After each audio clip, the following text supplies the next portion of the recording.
Saudara, Kejaksaan Agung mengeksekusi terpidana Ferdy Sambo, Kuatmaruf, dan Ricky Rizal ke Lembaga Pemasyarakatan kelas 2A Salemba, Jakarta Pusat. Usai melaksanakan proses administrasi dan pemeriksaan kesehatan, ketiganya menempati kamar masa pengenalan lingkungan atau Mapenaling 2 pekan ke depan. Ditjen Pemasyarakatan Kementerian Hukum dan HAM memastikan tak ada perlakuan khusus bagi Sambo dan kedua anak buahnya Ricky Rizal dan Kuatmaruf di Lapas Salemba. Sementara untuk istri Sambo, Putri Chandrawati, dieksekusi di Lapas Perempuan Pondok Bambu, Jakarta Timur.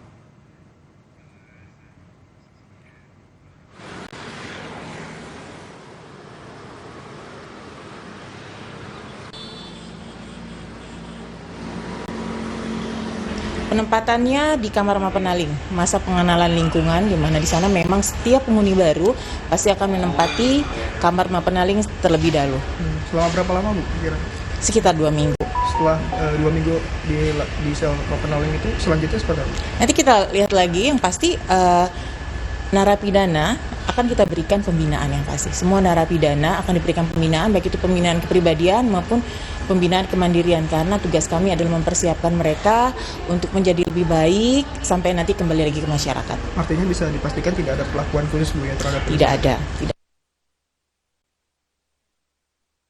Saudara, kunjungan kerja ke Kota Madia